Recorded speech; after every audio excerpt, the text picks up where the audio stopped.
Fox, Margaret Wilde and Ron Brooks.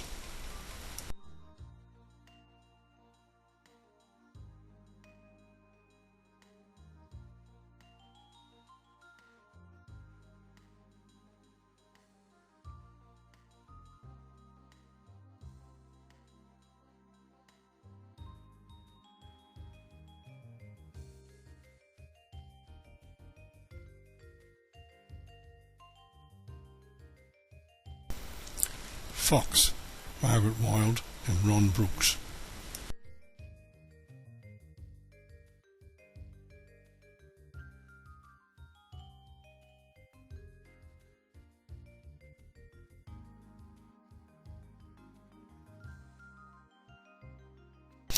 Through the charred forest over hot ash runs Dog with a bird clamped in his big gentle mouth.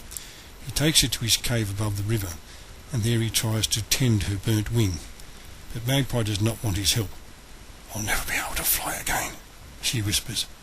"I know," says Dog. He is silent for a moment. Then he says, "I am blind in one eye, but life is still good."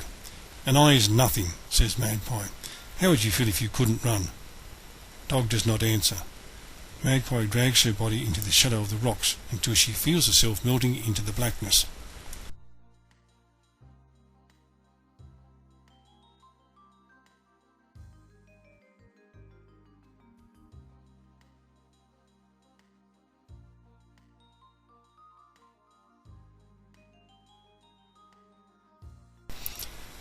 Days, perhaps a week later, she wakes with a rush of grief. Dog is waiting. He persuades her to go with him to the riverbank. "Hop on my back," he says. "Look into the water and tell me what you see." Sighing, Magpie does as he asks.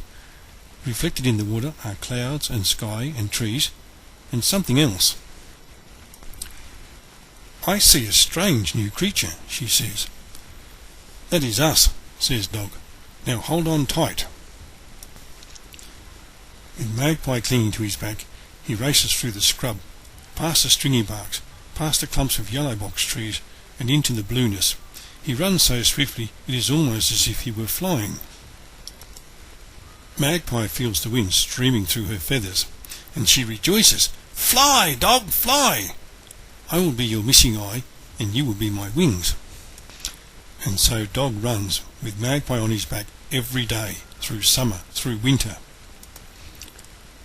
After the rains, when saplings are springing up everywhere, a fox comes into the bush.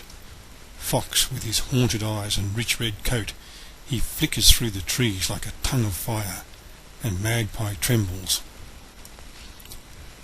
But Dog says, "Welcome, we can offer you food and shelter."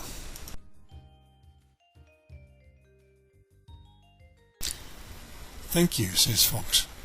"I saw you running this morning. You looked extraordinary." Dog beams, but Magpie shrinks away. She can feel Fox staring at her burnt wing. In the evenings, when the air is creamy with blossom, Dog and Magpie relax at the mouth of the cave, enjoying each other's company. Now and again, Fox joins in the conversation, but Magpie can feel him watching, always watching her. And at night his smell seems to fill the cave, a smell of rage and envy and loneliness.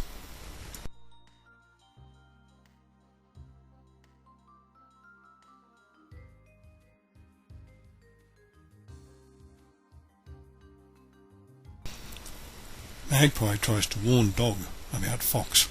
"He belongs nowhere," she says. "He loves no one." But Dog says, "He's all right, let him be." That night, when Dog is asleep, Fox whispers to Magpie, "I can run faster than Dog, faster than the wind. Leave Dog and come with me." Magpie says, "I will never leave Dog. I am his missing eye, and he is my wings." Fox says no more that night, but the next day when Dog is at the river, he whispers to Magpie, "Do you remember what it's like to fly, truly fly?"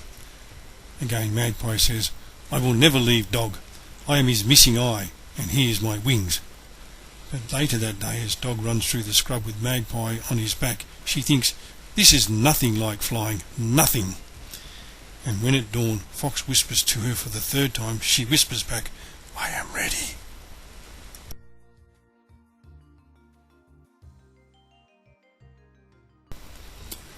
While Dog sleeps, Magpie and Fox streak past coolabah trees, rip through long grass, pelt over rocks.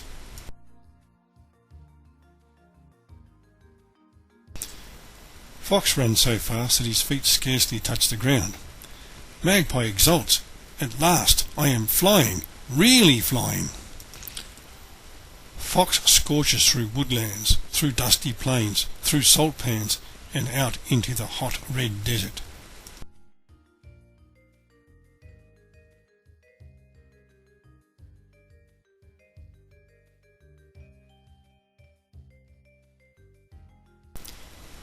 He stops, scarcely panting.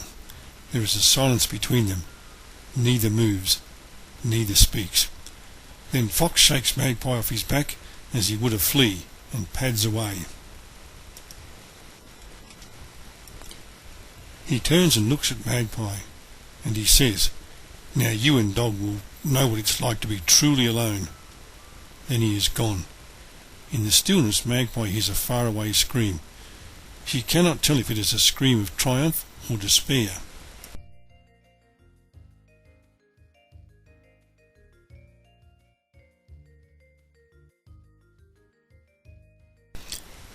Magpie huddles, a scruff of feather adrift in the heat. She can feel herself burning into nothingness. It would be so easy just to die here in the desert. But then she thinks of Dog, waking to find her gone.